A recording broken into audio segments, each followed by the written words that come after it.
like my favorite songs, I don't really know the lyrics to them. I just know how they sound. Like I just know, like I know the melody. Like I know his songs to this day. I still didn't. I'm still learning. Like, oh, that's what they said. The One More Time Music Podcast. Genuine conversations with genuine people about music.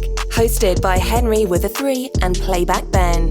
Went from Beamer Coops to Pencils. Don't want this to end, so part that one more time. Part that one more time. Part that shit like one more time. They part that one more time.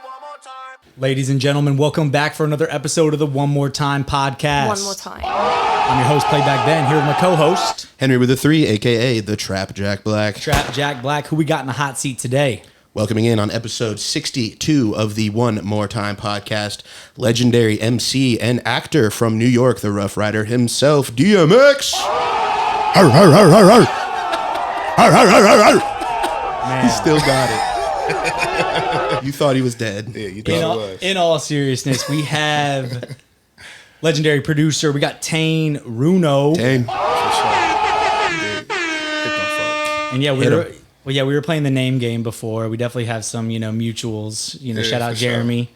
Yep. Because I knew I'd heard your name from Jeremy when, I first locked in with him. He was kind of telling me his story. And then obviously I'd, heard of you since then. And I was excited to get you on today, man. You so interviewed Jeremy you. on the show? No, he's one of those cats. He's too cool for school, He doesn't want to do any interviews. But I'm going to get him on because Deshaun also, who we were talking about, he has had an interview until ours. So go stream that shit. It'll be a link in the description or up in the top. Episode 60.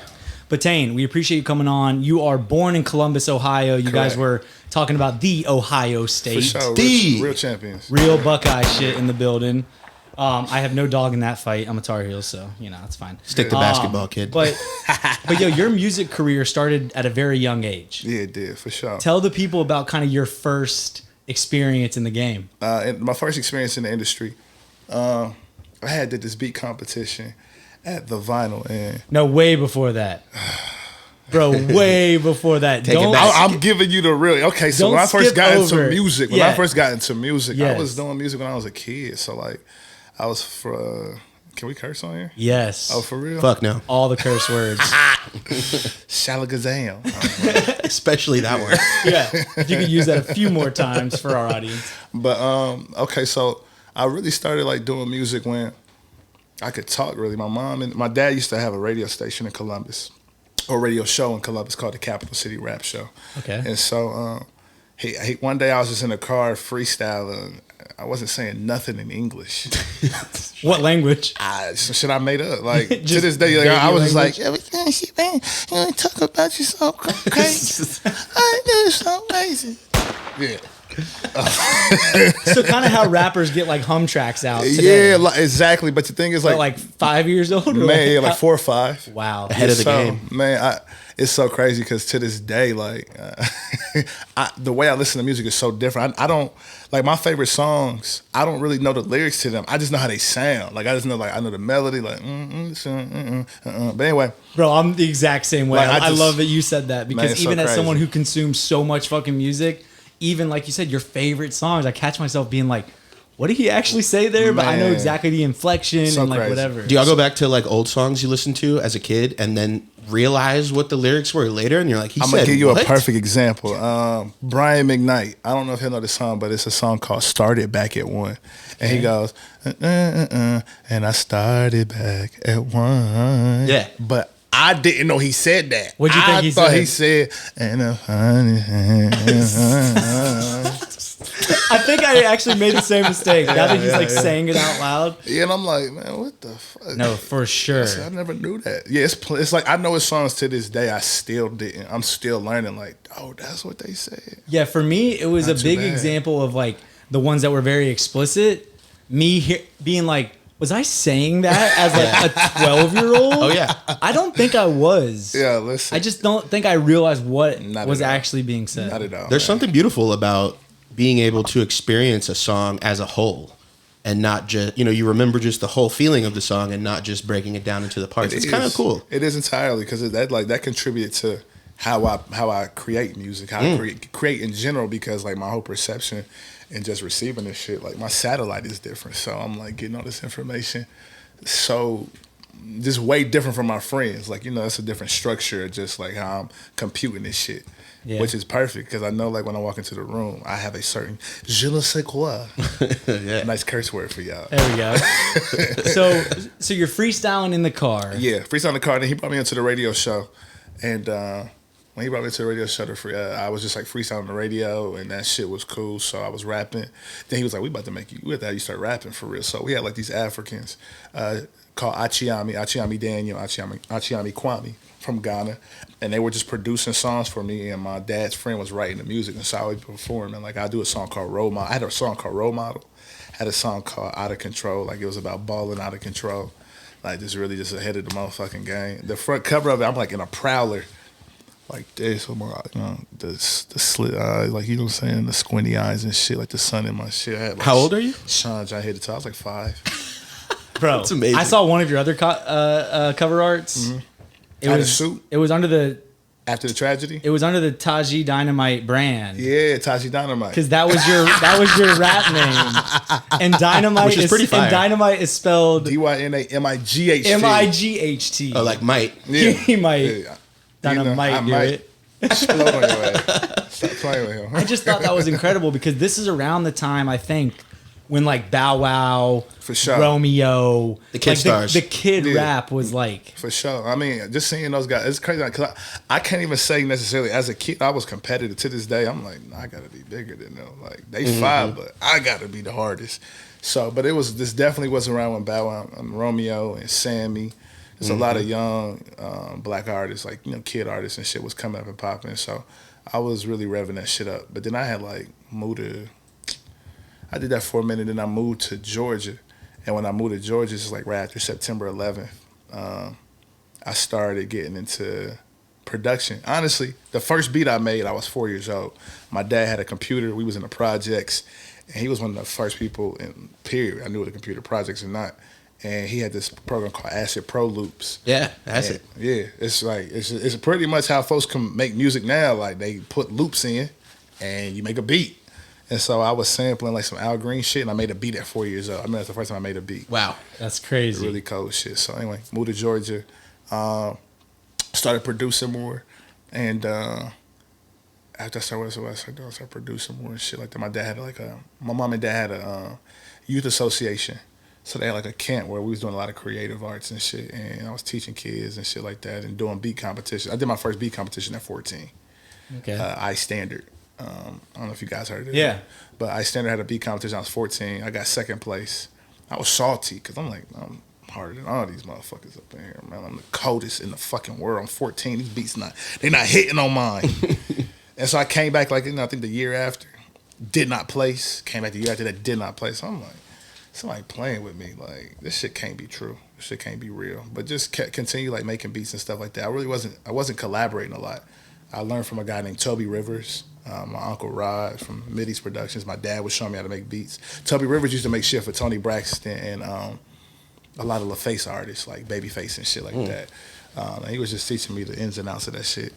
And not a bad early mentor. Hell nah. Yeah, so we were talking, off camera about the fact that you went to not DSA, but DESA, which was still like an art school for like elementary kids. So you keeping me on track because I go on like that's my job, bro. A lot of tangents. I can do it. A lot of tangents. Yeah, I've had plenty of Taneisms on this podcast where we try and weave a little bit. I'm gonna get you back. Nah, for sure. But so going to like an art school at a younger age, looking back, like, did that help you with your creativity or not like, at all? Not I was fucking with you. Okay, I was like, I don't know. No, because we've had a couple other people that did arts programs, and honestly, they kind of had that response, and not joking, man. They kind of felt like it didn't it was already in them, so it almost like distracted them because they had to do all the shit maybe they were forcing you to do. I think arts colleges seem a lot less useful than like the early formative years seem more helpful. Because the more I got older, like when I got to school, when I started doing college and shit, it was confusing to me that people were going to college for music. I'm like, what the fuck is you doing? Like,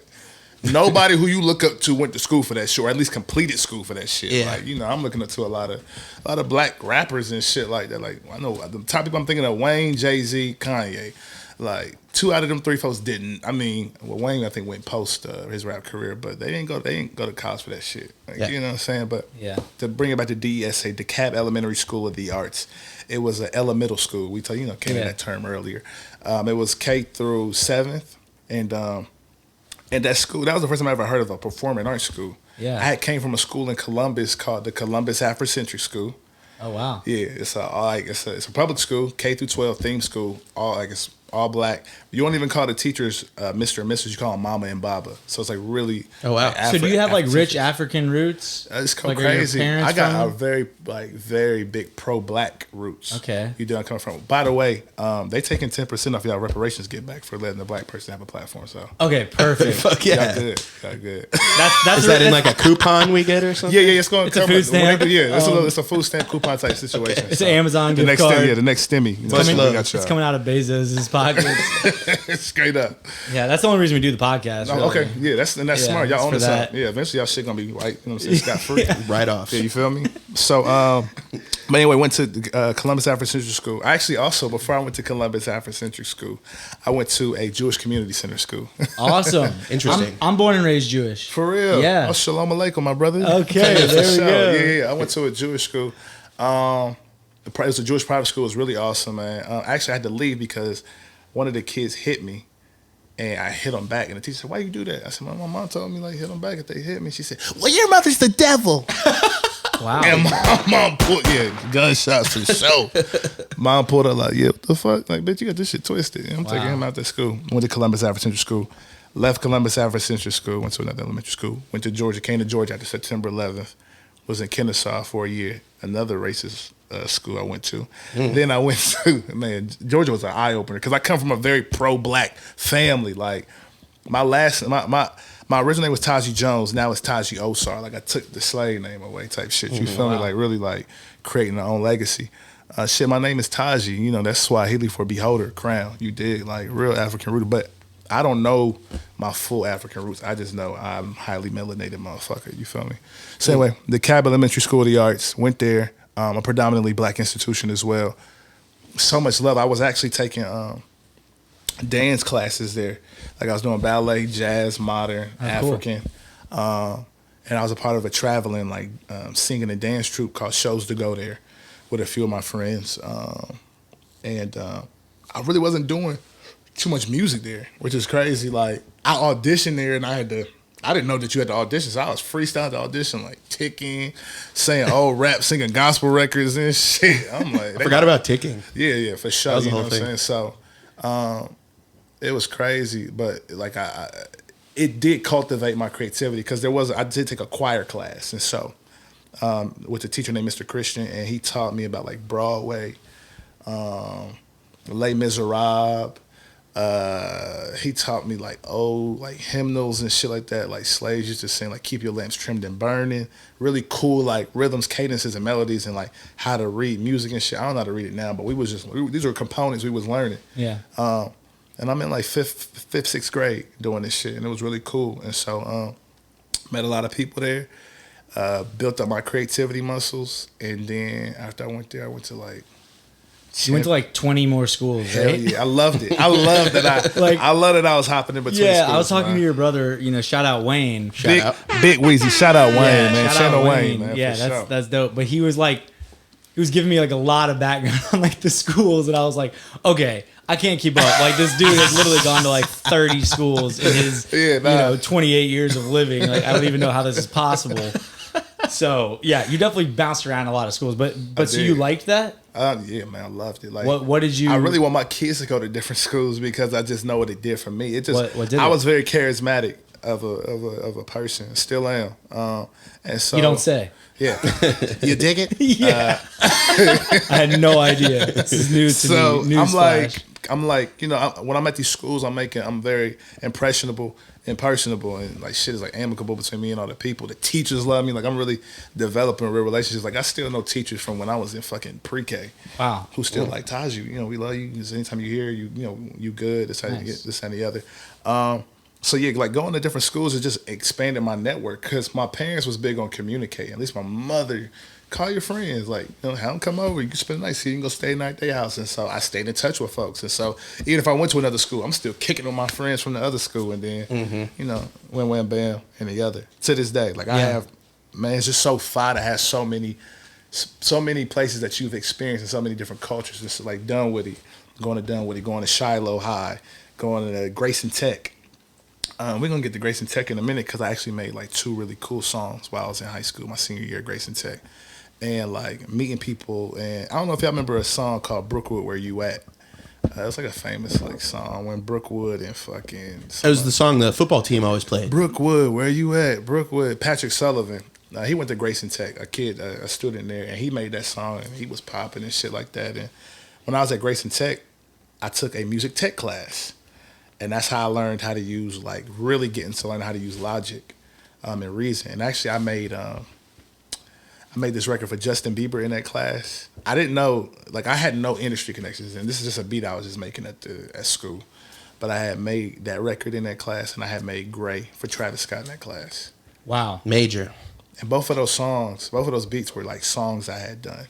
Like, they were full songs I had done. Matter of fact, the beat for Gray was a record called West Haddon that I had dropped as a single. I think you might be able to still find it online. It's called West Haddon. And then, yeah. And then you just took the vocals off of it and gave it a track. What happened is my manager was in.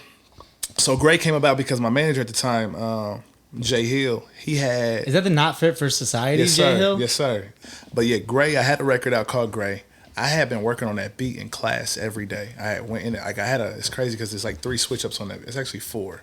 They didn't put the 4th one actually on the record Travis dropped. But I just I had been doing beat switch ups on my beats for a long time. That shit ain't new to me because I just like the multiple dimensions. You know what I'm saying? Keep it interesting. Yeah, like really like a string theorist when it comes to this music. Like just so many dimensions to this shit. You feel me? So. I had like made that beat originally. What I did was I was working in Reason. I was learning what 3rd-party sounds were. I didn't know what that shit was. I was using all stock for the major part of my career.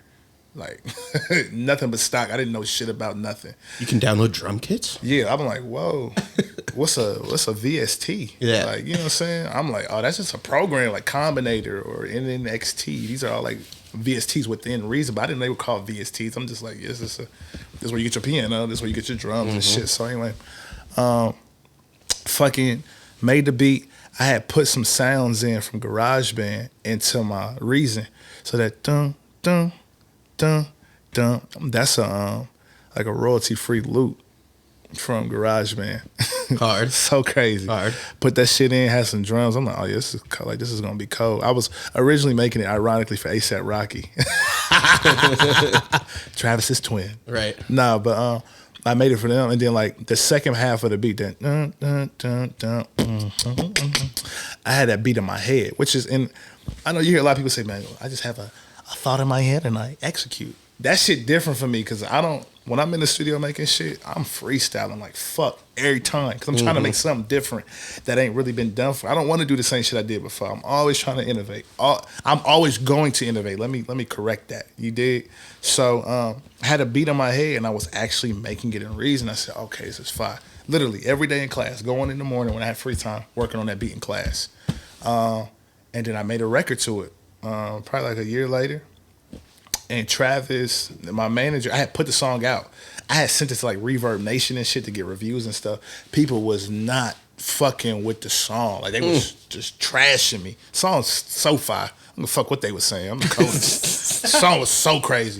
Like the beat, like y'all hear that fucking beat? Like I'm not like, come on, man.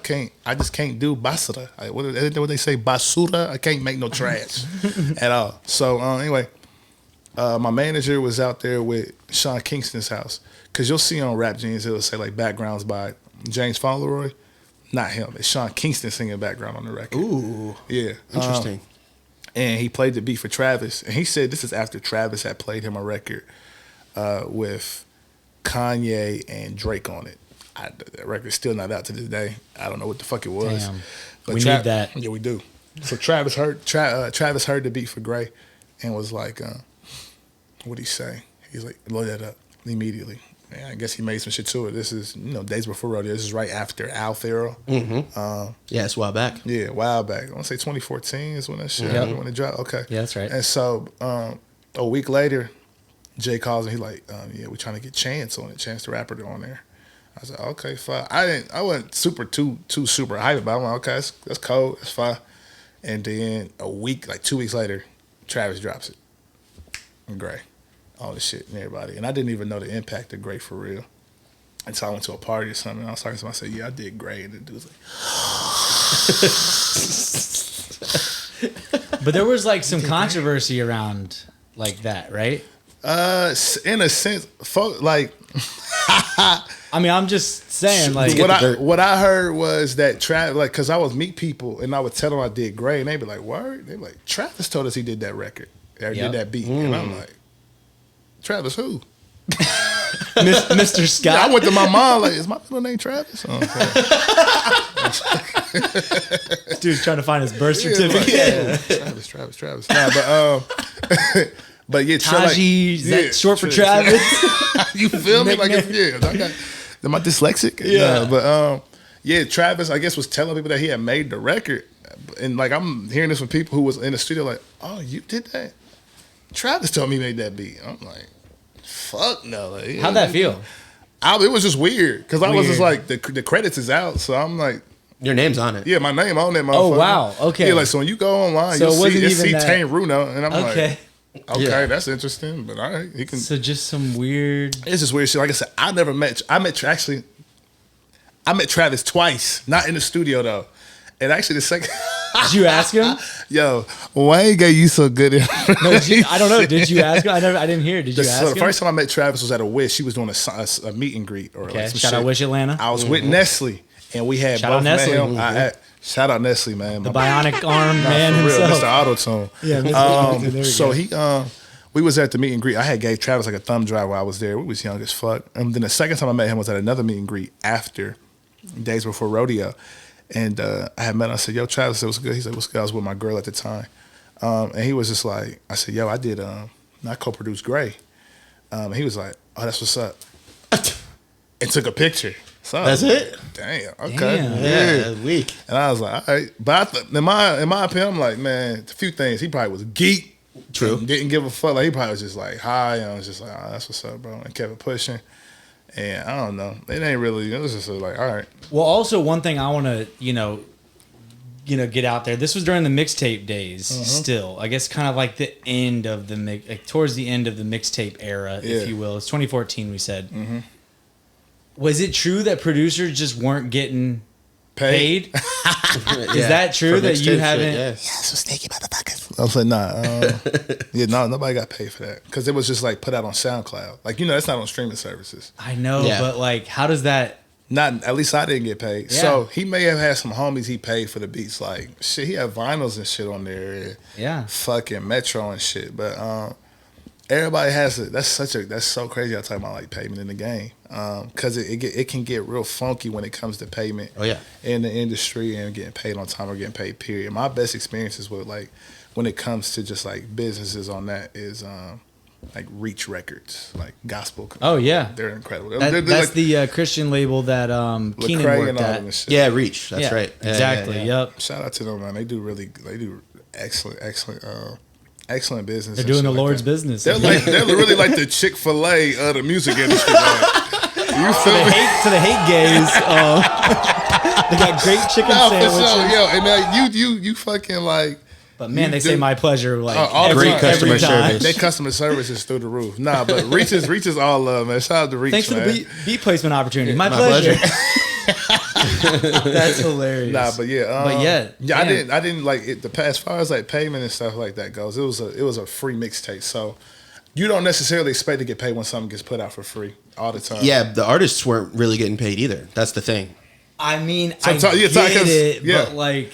Because we got to make a living was a big part, not just that record. Of course, I'm not trying to like discount Travis's come up, but like that was, of course, one piece, no matter how big, of the puzzle that like, helped shepherd him into the industry, right? I mean, so it just, I'm glad that like those days are a little bit behind us, and that even if it's going on SoundCloud, artists can monetize the SoundCloud. So they like can monetize. Producers out there, like don't just take the artist saying that they're putting it on SoundCloud. Like, there's literally a monetization button you click when you upload to SoundCloud. True. This isn't some free shit anymore. So, like, I don't know. You can negotiate a piece of that. You can negotiate a lot of shit because, like, it's your likeness, it's your sound, it's your music and shit like that. But also, it's valuable to just say that, you produce for Travis Scott. Definitely, that shit comes with it too. So, like, that's like a part of bartering with, like, artists and stuff like that. Like, when you get into business, it's a bartering system. It's not always like, I need my cash 90 now. It's not always that, because you can negotiate some fire shit with artists depending on who you rocking with or some shit like that. You can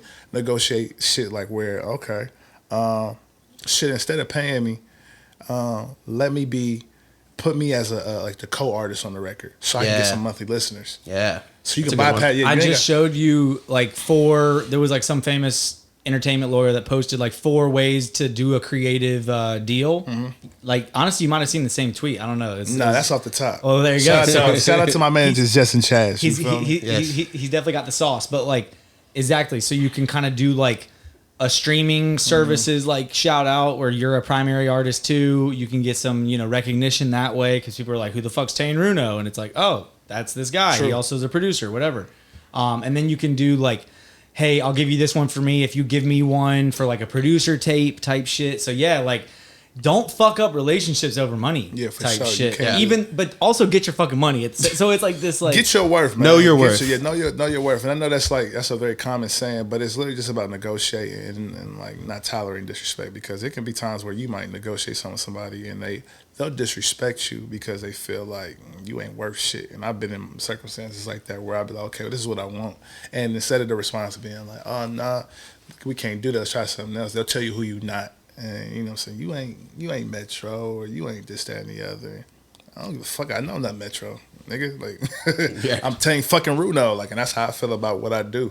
You know what I'm saying? It's like reminiscent of how Kanye. I don't know if y'all seen that Genius documentary. Of course. He was telling people his worth and shit like that, and folks wasn't feeling that way. And now he's richer than everybody who was in that motherfucking that documentary. Oh yeah, tenfold. Yeah. There's got to be a respectful way to negotiate for sure, man. Versus just coming back and belittling the person. It'd be like that's a weird. It is strange tactic. Man. It is very strange, but everybody operates differently in the game. You know what I'm saying? There's important. Probably a lot more examples of the weird disrespect than there are. Whoa, way respect, way more. Because they're also just more memorable.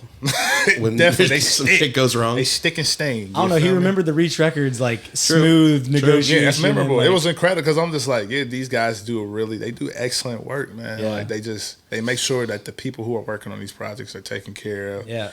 And like, shit gets done and shit gets put out in a very amicable way. Like, for sure. It's just always a good situation with those people, man. Shout out Reach. So you mentioned that I should fact check like the people I spoke with before I say something. So I do want to fact check this.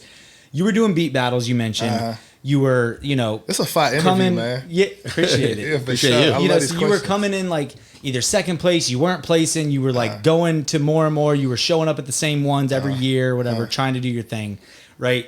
Did you actually get a pub deal off of like someone recognizing like your talent? So good point. Okay, so at a certain point, I stopped doing beat competitions. Okay, and then I got to college. I went to Morehouse. Shout out Morehouse. For a very short period. Every school was very short. Yeah, literally, man. I guess you're right. It kind of fit right in with his. Literally. But that was your last. That was your last school, though, right? It was. Yeah, y'all are hard. That's fine. Y'all got bars, man. It's usually me, but I fuck with that. Mixtape coming soon. Yeah, for sure. So produced by Tane Runo. Anyway. Yeah. We need some beats. You feel me? So when I went to Morehouse, it was 2 years. Like the first year, I was going to class and shit, but I came late, so I didn't understand how college even necessarily worked. I was commuting to school. I had an academic scholarship and shit, but I just did not know how college worked. Like, nobody necessarily guided me. I was in there freestyling and shit, but I was making it shake. I was going there for aerospace engineering. I was about to be an astronaut. Wow. Yeah, for sure. I mean, I'm a fly guy. What y'all think, man? I'm saying. That's a bar. You feel it? Damn. Yeah, for real. It be quick, man. I know. I can't keep up, man. Yeah, nah, for real. So anyway, went there for aerospace engineering. He actually did. Okay. I didn't know if that was part of his joke. No. I was going there for aerospace engineering. It was a dual degree program. It was a dual degree. So like after I did probably like 3 years at Morehouse, I was going to be able to go to a school like Michigan, which is crazy. Boo, big Yeah, boo. I know. Fuck the big blue. Still, you know, the Ohio State. I'm a real Buckeye. You did not have to mention it's in my that vein. you were going to go to Michigan. I could have left that part out of this interview. It's all good, man. Just went south. I can edit it out if you guys want. Appreciate you, man. Just bleep it. Yeah. I was gonna go to beep. Where was he gonna go? Just bleep it. So went for aerospace engineering. Yep. Then one day, I gleated. I got an underbite. Yeah, got some Clorox wipes. Anyway, so went there, and then I saw a flyer for a beat competition called I Beat Daily. So shout out Rachel. I saw the competition. I told my brother, I said, listen, this is how we're going to do the competitions. Because it's like, it's not just about your beats being hard. Because I've had every competition I did, I had the hardest beats. But they don't give a, they give a fuck, but that don't mean shit. It's about how they receiving that shit. Because if you got to make sure you playing the right it's like DJing. You got to feel the room and see what they feeling and shit like that. So. Yeah, XL Eagle, who produced Tommy Lee by Tyler Yahweh and Post Malone. He's done a bunch of shit with Jacquees. He's done a bunch of shit with I just got Money one with Long. Jacquees. Shout out to Nice. Yeah, he has Say Yeah with Jacquees that just dropped most recently. So yeah, he's super dope. He's done a lot of work with Nard B, the producers. I know Nard B. Yeah, so classic legend. He had some similar stories about doing a lot of beat battles, and he played like a fire R&B beat, and that's like not the move. It's not a battle beat battle. Yeah. So he kind of learned the same thing of like, you got to pick the right beat, but then you were doing something I feel like different, right? So what were you doing? Yeah, first of all, man, beat competitions are such a fire thing because it's literally you have to know the crowd, and like if you have to come there with a pre-made set, it can suck because the crowd might just be on some other shit. You feel me? But me and my brother, I said we're gonna go up there like Silent Bob, was it Silent J and such and such. Jay and Silent Bob. Jay and Silent Bob. So I'm gonna go up there. I'm gonna talk proper, and you gonna be quiet as fuck with a mug on, and I'm gonna present it like we make these beats. Like, you know, we're brothers, we're really brothers, but I'm presenting like we make the beats. So I'll go up there, I'll be like, "Good evening, everyone. This is Tane Runo. I'm here with my brother, Nashim. He wasn't going by Wayne at the time. Okay. I want my brother Nashim, and we are here to present you guys with a lovely experience display, a showcase of some fine tunes we have engendered. And, you know, we gandered up, we mustered up the strength to be able to do this today. And I think today, or tonight, it is the evening. Just throwing little jokes what were out you there and wearing as you said this? Man, it's crazy. Did you wear like some Urkel shit or Nah, something? hell no. I still had to be fly. Like, I probably had like a Ralph Lauren head to toe or some shit. You feel sounded me? so lame And in my that's what- head, like the way you look. I was like, if you would have said that, like looking like that, I don't know if I would have. But the thing is, they seeing that, they like, fuck, we did not expect you to, first of all, talk like that. Yeah. Yeah. Like, you came here looking like, we didn't expect you to talk like that, and your boy, like, and he not saying nothing. He got like a mug on, like, what the fuck is going on? And so all that happening, and then I'm like, all right, and track one, play the DJ. Cue me up. You know what I'm saying? Shit like that.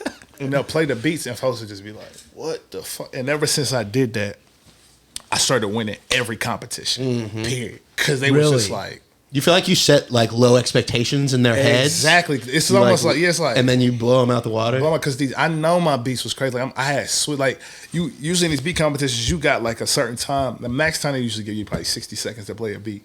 So you got to fit like some fire shit in there. And so I'm like, okay, I know what to do. Like, I know what to do. I know how to.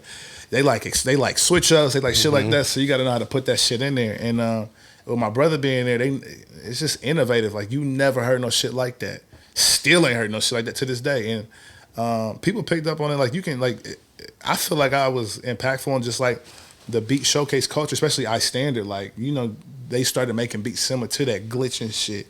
Like, just doing a lot of, like, doing EDM effects on beats. Like drops. I was big on drops, stutter shit, edits and shit. Nobody was doing that for real. Like, I remember I went to my friend Def Beats, who I met at the first beat competition. Shout out Def Beats. Shout out Def motherfucking Beats, man. I love that guy. Yeah, he's hard. He does It's a an lot of shit ironic for Wayne. name, by the way. I like that name. It's so crazy because the thing is, he came up with the name Def because it's supposed to, like, the whole concept is making beats, like making music like you never heard it before. Like, you know what I'm saying? Love that. You did, like, That's making it like incredibly just innovative and different. That's what we're so big on, just doing something fresh and new. So you did that for a minute. Met the freshman at the competition, at the same competition I met Def. His team got second place. And I went to the freshman's house, and Jay Hill was there.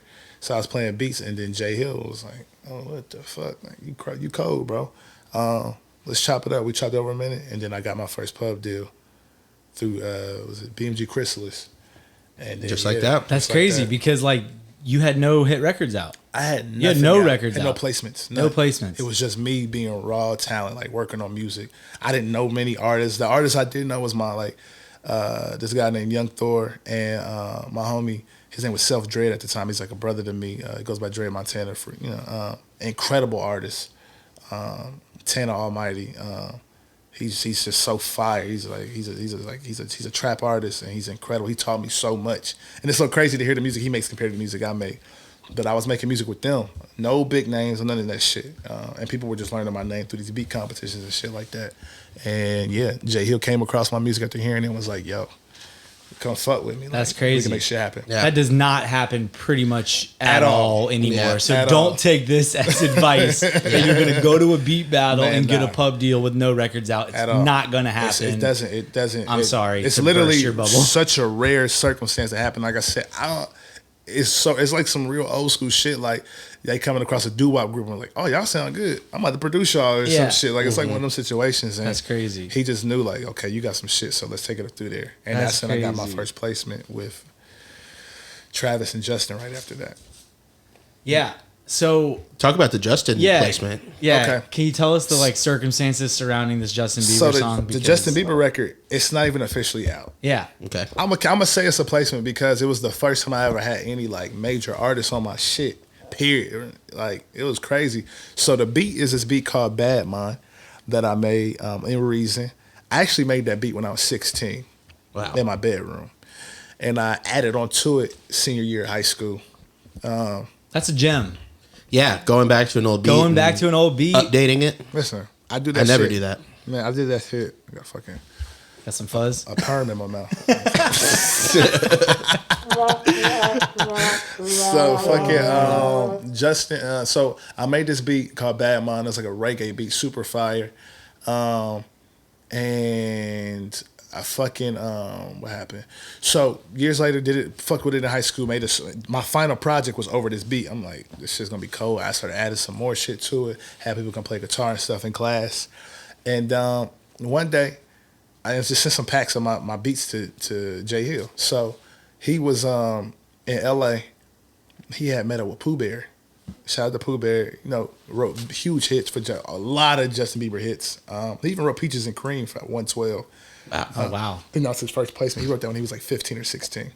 Damn. Crazy. So anyway, he ends up meeting with Pooh Bear. I think they had dinner. Then they went to the studio that night, playing on records. Pooh Bear like did a few references. And he said, I got one more record to play you. So he plays Pooh Bear, the Bad Mom beat. Pooh Bear says, load it up. He does a record to it. He hits me up. He like, yo, Pooh Bear did something to it. I'm like, okay, that's cool. That's what's up. Like, you know what I'm saying? Nothing too much of it. And then probably like within a month later, he like, Pooh Bear hit me, bro. He said, Justin liked the record. I'm like, okay, that's fine. I'm just taking the shit with a grain of salt. I'm like, okay, that's cool, but put that shit out if you really want it. Right. And this is, like I said, this is my first time having any experience in the actual industry. But that's crazy that you didn't like the major industry. get so excited. It was because I'm just like, Because most people like are jaded and then they don't get excited. But when you're like early on and you haven't caught these big placements, usually you're a sucker to like No, for sure. be like, I got a Justin Bieber record, even It's so though like, crazy, he's man. got millions of records he's never putting out. Yeah. I still was a sucker to it because I'm about to tell you how I still was like, because the thing is, Well, this yeah, is it, I guess, but because he was telling me this, but I'm like, okay, cool. But this is why, like I said, you can still get, you can still be a sucker to this shit even at the point I'm about to tell you. Because one day I'm on the phone with one of my homies talking about like, just future endeavors of my music and shit, and I get a text from Jay Hill. It's a tweet from like a Bieber account or something that says, I think new Justin Bieber produced by Tane Runo and Jay Hill. So I'm like, what the fuck? And I click it, and it takes me to Justin Bieber's Instagram page, and it's him in the studio playing the record, and him singing on it in the studio. And that's when I went crazy. okay. So you did get Exactly. hook, line, and sinker. Exactly. This I'm dude like, got because I'm hearing it. Like I'm hearing it. I'm And like, he posted it. And he posted it on his page. This Yeah. is fresh after like Journals. So it's supposed to be like a Journals part 2. Yeah. All R&B records. And I'm like, what the fuck? I think I was at some old high school people's house, and I'm like, I fucking told y'all I was gonna be the GOAT. This shit ain't a fucking game. I told y'all I was the best. Was this during like Bieber's heyday of like Baby and fucked up shenanigans of I like, want to, like I said, it's just after drugs and it's like whatever after he was Journal. doing? So I want to say potentially like when he was on lean He and was shit, just all fucked he was going up crazy. He was and TPing doing- cribs and shit. Yeah. Yeah, I can't remember what all he was doing. It's just some wild He shit. was going nuts for. He was real in his celebrity bag. Yeah. He did not cope well with money. yeah. I mean, he fame. 18 years old with like $200 million. Yeah, that might mess anyone up. I can't We're fault like, him, but what like, the I'm fuck? just Like, this is saying. crazy. He was going. He was Yeah, definitely he was having wilding his out. way. He was having his motherfucking way. So, yeah, the record, like I heard it. He had posted 11 snippets on his Instagram page. Yeah. I was just like, these records. And I'm like, I'm on the next album. Like, Yeah. here, I'm on the next album. So did you think you were out of here? Oh, fuck yeah. It was Justin Bieber. Like, Yeah. I'm like, y'all, because I just heard, like, he just did Journey. Like I said, it was an R&B album. I'm like, he already been did the pop shit. Now, like, he has this black crowd who loves Journals. Like, fucking Journals is such an incredible project. And I'm like, I know I'm about to be on part 2. It's a wrap. Like, Yeah. what y'all gonna tell me? I'm the fucking best. You know what I'm saying? So Yesterday's price is it's not, not today's fucking price, you Yeah. hear me? So anyway, Damn. that happened. I thought this shit was up. Never came out. Yeah. Never came out. But you can still hear it. You can go It's because it still ended up on, getting like- leaked. Because Yeah. just believers, man. That's just so funny. Because when I first made a Twitter, one of my first followers was Justin Bieber. Wow, that's hard. So crazy. He follows fans. I didn't even follow him, which was nuts. He just Yeah. followed me, so I was just like, you did good course. Anyway, believers were hitting me up like, yo, can you send me this record? Can you just send me the beat? I'm like, I'm talking about they would hit you up in every single way they could find you at. It was just wild. Like for years they were hitting me up. Oh, Deshaun told a story about how they went on tour. Childish went on tour with Billie Eilish. Yeah. Just He's talking because about Billy followed Deshaun, he got like 10,000 followers. He only had like 12,000. He said he has 10,000 of them are just basically Billy fans. Billy Listen, fans. that shit real. Like these crazy to these me, pop bro. stars, man, they really garner like devout fans, man. Yes. Like these are real ride or die fans. Like they want to know what your fucking cousin doing, your grandma doing. Yes. That's like, crazy, They want to man. know anything, and they will reach out. Like I said, these believers wasn't playing. Like I remember one time. So did you give him the record? Fuck no. I was like, so was it Hell you? no, I couldn't give them no fucking record. It leaked, so what happened? So I don't know how it leaked, but this is the crazy part. When they were sitting, Likely story. somebody sent me a snippet one time of the record being played somewhere. But apparently what was happening was I heard a story that B-Boy would just ride around the city and then like he'll have like a Sprinter or something and like fans will be there and he'll be like, y'all want to hear some new music? And have them come in the Sprinter listen to the new music. Oh, wow. So somebody had recorded outside of the Sprinter of him playing the song. So that's the leaked And version. then, is the through leaked a version is van? CD quality. Oh, wow. So I heard that. I said, "Whoa, what the fuck? Like, how are y'all even knowing he's doing this? Like, where That's are y'all? crazy. Does he have a schedule or something? Like, send that shit to me. I need to know what the fuck going on. Like, damn. But then I don't know how the CD quality version got leaked. I just remember one day somebody said, "Hey, I have antidepressant if you want to hear it." I still didn't respond to none of them to this day. Yeah. And then one day, I think it was on YouTube or something. Somebody sent me a link on YouTube. I clicked it. I said, "Whoa, that is the fucking song. Mm-hmm. That's the song." So That's it got crazy. leaked. I actually ended up the beat ended up getting remixed by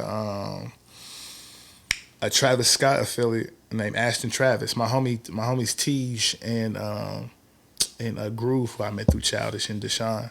Groove is a producer, incredible. Tej is a producer, also just immaculate guys, man. They're awesome. They flipped the beat and did a record for Ashton Travis. Is Groove one of Childish's DJs from the He past used to be, too? yeah. Remember how Childish had like 4 DJs Yeah. or something? Groove is the homie, Dose. man. Dose used to DJ for Dose him a lot. Diaz. I love Dose, yeah, man. Dose is hard, Dose man. is the homie, man. Okay, so Def Beats also played a role in your Nicki placement, Me and right? him come. So Shout out Yikes. Yeah, shout out fucking Yikes. Shout out Nicki. I'm a real fucking barb. You dig? Yeah. But nah, Would you consider yourself more of a believer or a barb? definitely a barb, man. I gotta stick. Yeah, them real shooters over there. They don't fucking play, man. I love the barbs, man. Damn, yeah, But, she's got a cult fan base She too, got man. a super cult fan base. They really ready to ride for her, man. Yeah, that's crazy. But the record with man, y'all asked us some 5 questions. I'm I don't really get to talk about these shit so much, so I'm really happy to do that. That's what we're here for. Yeah, for sure. This shit going, when we get to the Rock and Roll Hall of Fame, Songwriter Hall of Fame, they're gonna look back on this like, yes, man, that's what we're trying to do. One more time. Anyway, One more time. 5. Okay, one more time. So, me and Def was like, it was at a point. Me and Def were staying together. We had been living together for some years. He's really family. He's like he's a brother who's not blood, honestly. Yeah. It's crazy. He called me before I came here. So me and him was just talking one day, like, bro, we need to make some loops. Like, Q Beats was going crazy with they shit. And we was just seeing like the success they were having. They weren't making no fucking beats for real. And I'm just like, how are they doing this? How are these Germans? I think they're Austrian. I think they're Germans or Austrian. Europeans kill the loop game. Man, they go crazy. They go so crazy. And Q Beats is like, they're like the... I'm trying to think of the word, but they're like the godfathers of this shit. You feel me? To this day, they still getting major placements. They're definitely the gold standard of. They are. They're the benchmark. World. Yeah, they're the benchmark of like what they set the bar. They did, bro. They really did. So we're like, man, we got to make loops because that's clearly where it's at. Like that's how they win it. So we had made these. Like we made like 10 sample packs called the Goop packs, and we just make them on Fruity Loops. And send them to our homies and shit like that. The first Goop Pack sample that got used was by Lil Nar called Jasmine Song. Shout out Nar. Shout out Nar. Okay. Yeah. So, shout out Jeremy. Shout out Jeremy. It's crazy because Jeremy, I don't even know if he helped put that one together. Yeah, I don't even think he was with Nar when this came out. Nar at that point. But Nar and OG Parker had flipped the sample and called me and Def like, yo, I flipped y'all sample for this shit. And it's a sample called Rockets. It's a really fire piano sample we made, and he used it for that. And then Pooh Beats, Winter Circle Publishing. They got like Pooh Beats, Grizz. That's Cash. They got everyone. That's Cash Johns. Shit, yeah, man. You know your shit. Okay, for sure. You know your shit, man. Yeah. But so like Go Grizz, another just incredible guy. I learned so much from, man. Pooh and them was all signed, and Def was signing them as well. So Def had gave some samples to Pooh. I remember Pooh had flipped a lot of the samples. Pooh had made, if y'all know Pooh You a Fool, he did Suge for Other Baby. Yeah. Pooh You a Fool for this one? Yeah, Pooh You a Fool for this one. He did fucking, what else did he do? He did fucking Suge. He did that song for Jack Harlow. Like his What's Poppin'? What's Poppin'. Yeah. He did that too. Yeah. And so anyway, the one that really took. I mean, it's crazy because Suge really took Pooh's shit off, but then that was Jack's shit that was popping came not too long after that. Mm-hmm. Pooh still goes crazy. A Midwest legend from Michigan though, motherfucking womp. So anyway, Pooh had fucking he had flipped the beat and sent it to us. I mean, so I was like, oh yeah, Pooh, this shit hard. Pooh's drums are always knocking. Shit is just always incredible. It's just streamlined. One day in the house with Wayne, I think we had just gotten to like a slight argument or some shit. And then he was just playing videos on his phone and he was just making jokes. He was like, man, look at Nicki's husband, man. He is dancing so funny. And he was playing it. And I'm listening like, wait. Start that over. I said, that's my beat. That's my beat. That's my motherfucking beat. Yeah. No cap. I was like, that's my. He said, are you sure you want to say it, bro? That's how you found out. That's Nicki on my shit. And so, because the thing is, she wasn't going to release Yikes. She was just posting a video like, I'm back in the studio. Mm-hmm. Then Bars was like, you got to drop that shit. Like, but did you look back at how you treated the Justin thing and did you like settle yourself when you saw that? I mean, you still go fucking? I was gonna say I knew what it was then because I was like Nicki because Nicki big. So like it's funny because I had placements after the Justin Bieber. Like I knew how this placement shit worked now essentially. But I got hyped because I knew my manifestation powers were a little bit stronger. So when I saw, I said it's happening. So you had a little bit more of a feeling. I knew it was gonna happen. Like, cause Pooh was popping. Mm-hmm. You know what I'm saying? Like the shit was undeniable. Woke up, the price of cocoa. I just can't do it. Couldn't call my folks up. It's just it comes in so fucking epic. Like, yeah, this is gonna go. This is gonna fucking go. It's Nicki fucking Minaj, man.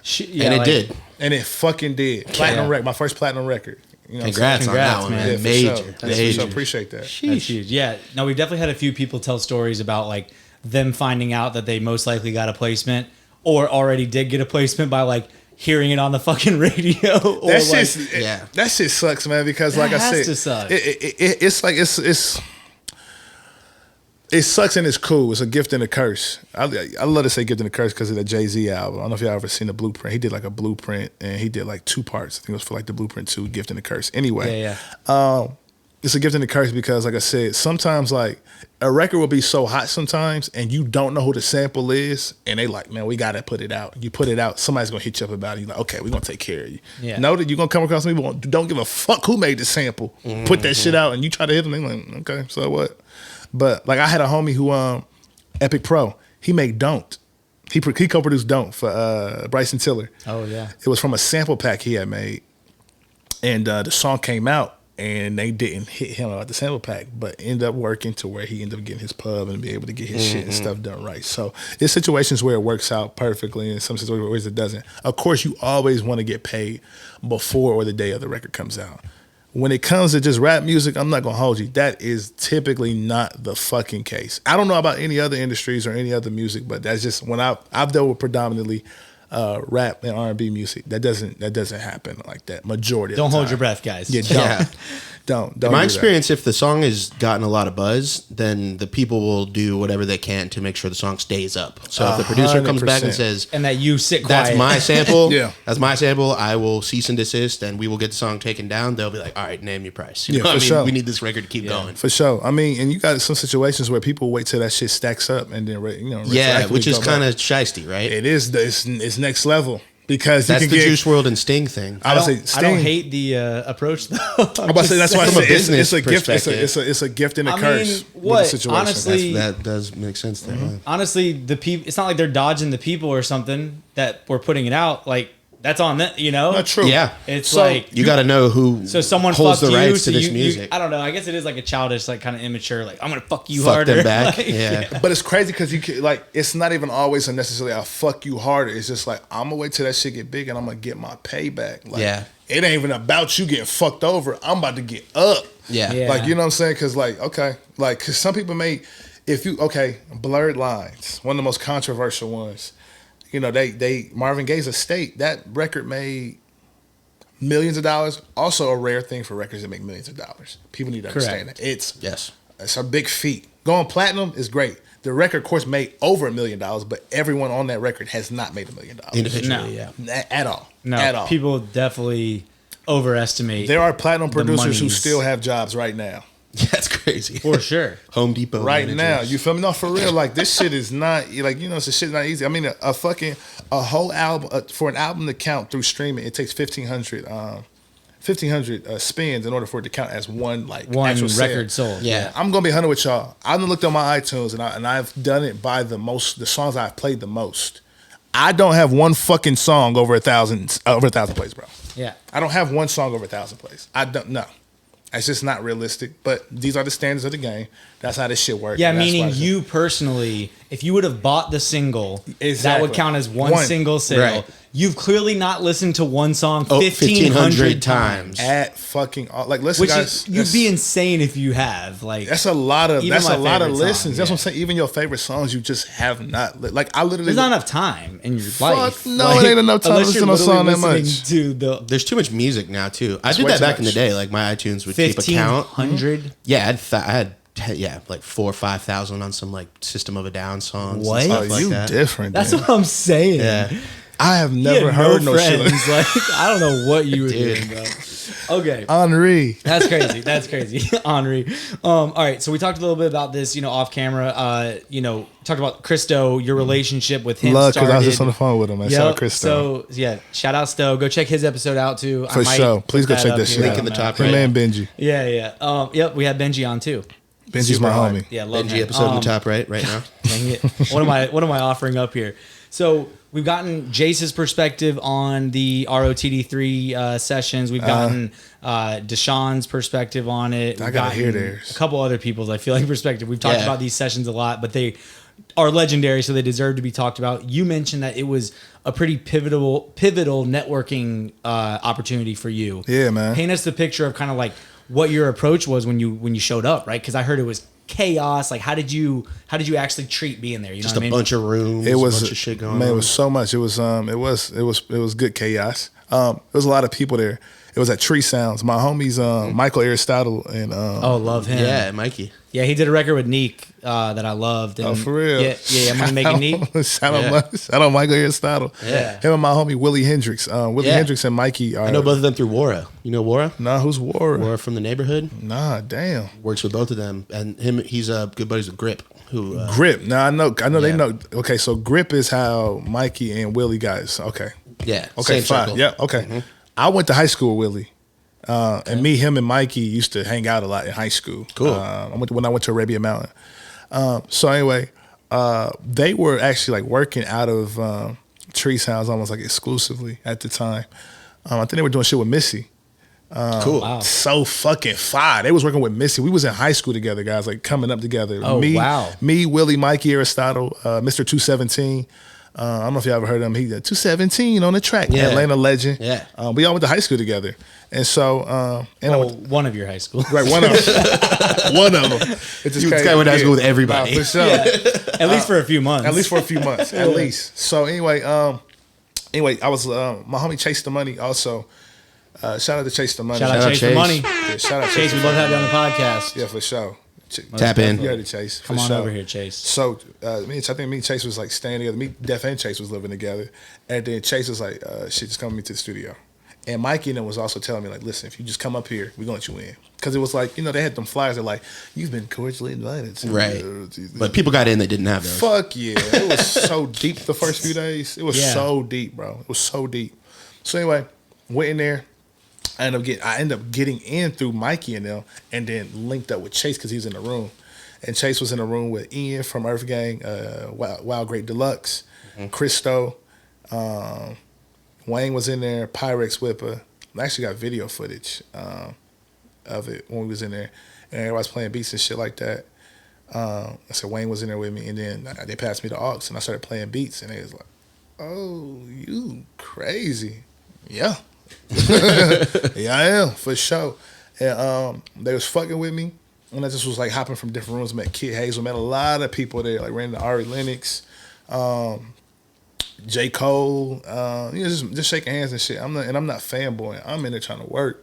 So I met Monty Booker like over the next course of days and shit like that. And so actually one of the times I was playing beats because my name was gaining buzz around the camp after for the week. About like day 2 or 3, I was playing beats and Monty and them was next to me. That's the first time I met Monty, and we was in the room and it was crowded and everybody was just surrounding me. Me, Monty, and I think this guy, I forget the other guy's name. Damn. Shout out to him. Ron Gilmore. Okay. There you go. Shout out Ron. So I had the aux and I was playing shit, and these beats are just next level, and they just like Zeke from Since the 80s goes, yo, come here, come with me. Takes me to the A room, and then fucking I think he takes me to the A room. DJ Toomp was playing beats. Shout out Toomp. Matter of fact, Toomp just had I think Atlanta just gave him at Toomp Day in Atlanta. Cool. Wow. Yeah, he's a legend. That's major. Yeah, for sure. So Toomp had played some beats, and then right after that, they said, "Okay, play some beats, Tane." And it's a packed ass room. It's the A room, packed ass room. I'm like, all right, shit. Boom. Oh my God. Yo, everybody. You so fucking fire, you raw, da-da-da-da-da. And then, just kept working and networking, meeting people throughout that time. And so I didn't make it on the project. I was salty at first because I've seen so many people on my timeline like, yeah, I'm on the album. How many songs do you think got made with your production? I don't know. Because I remember one time I was just in the studio making some shit with Kid Hazel and Def and Mees. Mees, I think his name is Mees. And Mees is dope. Him and Louis G. They're from the West Coast, yeah. Right? Okay. Yep. Okay.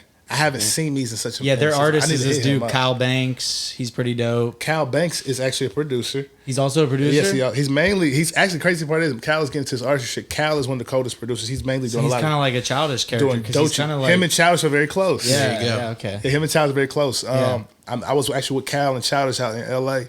We was at the Soul House at a party. Kyle was DJing. Kyle does a lot of shit for Doechii, a lot of shit for Isaiah Rashad. Oh, dope. Cal is one of the coldest creators. Period.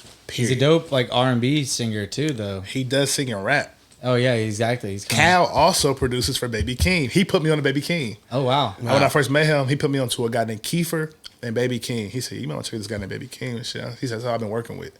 I was like, "Okay, cool. I'm gonna check him out." And at first I didn't understand. I was like, this sounds like some regular trap shit. Then I started listening more. I said, okay, this is a very special Something guy, more Baby to King. it. Yeah. And then, voila. But The rest is history. The rest is history. So that's how I met a lot of those folks and shit. Like I said, I didn't get that on the project, but it ended up eventually getting me my relationship with Dreamville, Earthgang, and Jid and Stowe and all them. What is your relationship like with them now? Earthgang, it's cool. Like, I mean, I don't really talk to those guys much. Like, they do their own thing. They going up, I'm going up, but they just turned up. They doing their thug thizzle. Yeah. For sure. It's crazy. I recorded them go ahead. when I very first started learning to produce and engineer, probably 10 years ago. Oh, fuck. Barely knew what I was doing. They were signed to Think It's a Game with like Trinidad and Think Rich It's a Homie. Game. Remember that one? Listen, I was just with Sci-Hi because Sci-Hi's dad used to be a part of Think It's a Game. He used to be hanging out with them, and I actually was looking at, it's so crazy, I was looking at I think a YSL documentary or some shit, and they were talking about them and Think It's a Game in the documentary, and Rich Homie, Lucci, Trinidad, Jacquees, Forte Bowie. Yeah, all of these folks was on Think It's a Game, like a real staple of Atlanta music culture for sure. Yeah. Not anymore. Not anymore. Not at all. So speaking of Sci-Hi, Please touch on that. He's also another character that's made his way into our podcast at least a few times because either been shouted out, people that have worked with him, whatever, right? Tell us about your involvement with his latest project and kind of how that came about. So Sci-Hi randomly ran into, a big fan of his. Was watching his freestyle videos when I was coming up as a kid, and just what he did on Soul Paul was just amazing. Well, yeah, he just was so cold. Anyway, I was at Art Thomas with a friend of mine, K. Shout out to K. And we went to we were at Art Thomas, and I went up there and said, yo, you might not know me. This is the day after Yikes went platinum. So I was like, I'm Tane Runo, this, that, and the other. I do this, that, and the other. So matter of fact, I did Yikes. It just went platinum yesterday. He said, oh, word. He said, I heard of you. I said, oh, word. He said, through the letter M. Shout out letter M. M is also someone who was texting me earlier, so I left him on red, and he texted me just the eyes, of like. You should send him a picture of us. I will after we get done for sure. Malik. Yeah. We also had a guest FaceTime him during the episode, and he was taking a shit. And he promised to do the podcast. Oh no, he's on my ass now. He already sent me some people to like chat with. The shit. Yeah.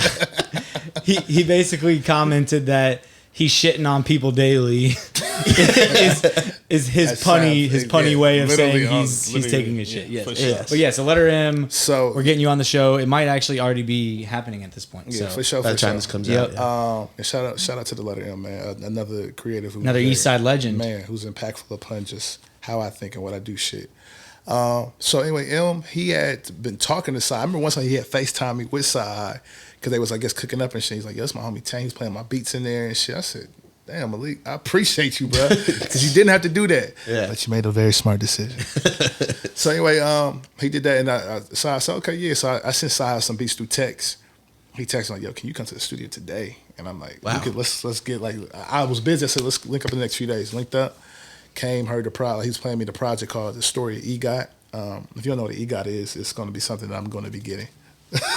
Emmy, Grammy, Oscar, Tony. Yeah, it's all four. It's the quadruple. God will, if y'all wanted to, you know what I'm saying? Get your junk. Get your shit. I really want the PGOT, which is the Paul List of the LVMH award and the EGOT. You did wow. Pleasy season. So, stamp that. Anyway, shout out to Tim Type Beat, Baby Rose's producer, and he also produced on Tim Type Beat. Who just mentioned him too?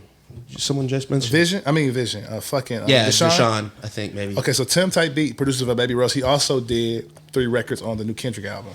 Mm-hmm. That I hope you find a peace of mind. I might have to bleep that out, but yeah, that's my homie Tim.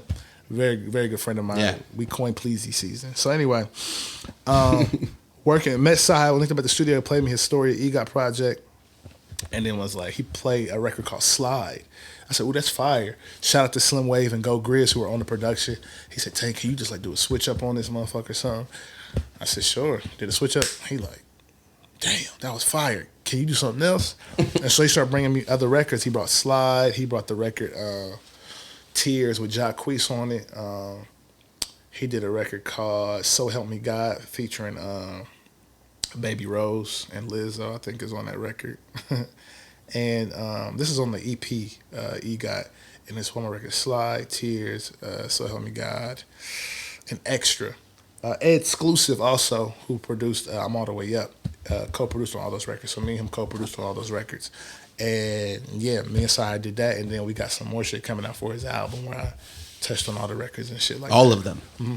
Crazy. For sure. So did you end up getting an EP credit? Yeah, well, I didn't get an EP credit because Exclusive was the official EP. Executive producer. Yeah, Okay. like I came on some post-production type shit. Yeah. Had you done that before for any other artists? Post-production type shit? Yeah. Man, that's actually like one of the main things people come to me to do is help close the album. Yeah. Really? Yeah, I mean, I manifested that because like you want your, like people have these visions of how they want their projects to sound. Like the benchmark of a classic project, I think a lot of the people I work with or a lot of musicians, especially black musicians, rappers especially, and R&B artists, is Kendrick's, any Kendrick project, but Good Kid, Mad City. Yeah, or, that's like the gold standard. you feel me? The skits, it's a storyline. It's very streamlined. It's great sequence and sequential order. Another great album that just seamless is Roddy Ricch's debut album, which he has like strings and shit attached. Yeah. It's one long song. Yeah. And so they want to make this experience bigger than just me pressing, you just pressing play and just going, cool. They want to make it like a full embodiment. You feel me? That's how I feel Yeah, listening to a lot of albums. Yeah. Cool. Nah, Yeah. but so like you want to like bridge it together and like add strings on a part or like make it sound like you want to like just give it an environment and shit like That's that. my type of shit right there, man. I love that stuff. So and like that's another specialty. I can do. I really can do it all top tier level, no cap. Like, that's how I've always felt, and I manifested I was going to do that. But that's what's really been happening. So people use like what typically call like Tane. I'm trying to wrap up the album. Can you come check this shit out and help me bridge it? That's a cool niche to, for sure. Because I feel like It's Rick Rubin-esque. Exactly. Yes. Exactly. definitely. Very Rick Rubin-esque. You feel me? that's amazing. Yeah, well, this has been great, man. You got some amazing stories. I appreciate some it, great bro. impersonations.